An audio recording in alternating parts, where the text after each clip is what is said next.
It looks like we have maybe 5 to 10% damage in here. Fruit grower Bill McIntosh checks his peach trees for frost damage after another cold night. It's late March in Berryville, Virginia, about 120 kilometers west of Washington. Frost is not unusual. What was unusual was February. It was Virginia's warmest on record. The peach trees started blooming early. This year we're probably every bit of 3 weeks ahead of what a normal season should be. And we're probably a week, if not 10 days ahead of what last year was, which was very early. McIntosh says these early warm spells are happening more often. The climate that we've experienced over the last probably 10 years has been warmer winters, earlier bloom, and which puts us in a situation for a lot of loss. When temperatures dipped, he says the plums fared worse than the peaches. This is really just a complete wipeout, just completely fried.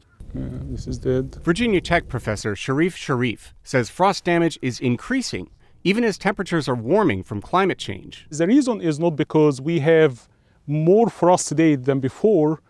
The reason is the shift in flowering. He says late winter warmth lures trees out of dormancy and into flowering too early. And once the tree is in the bloom state or the flowering state, they become far more sensitive to any low temperatures and cold and freeze damage.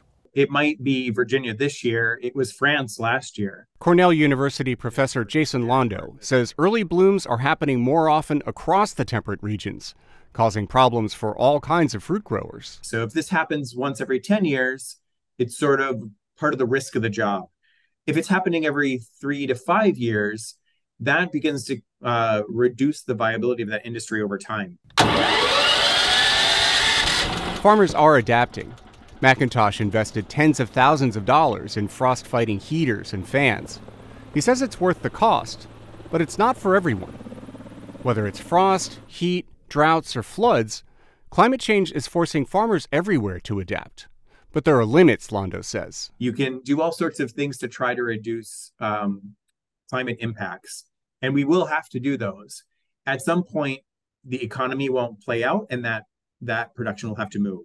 On a changing planet, many farmers will have to change what, where, or how they grow. Steve Baragona, VOA News, Berryville, Virginia.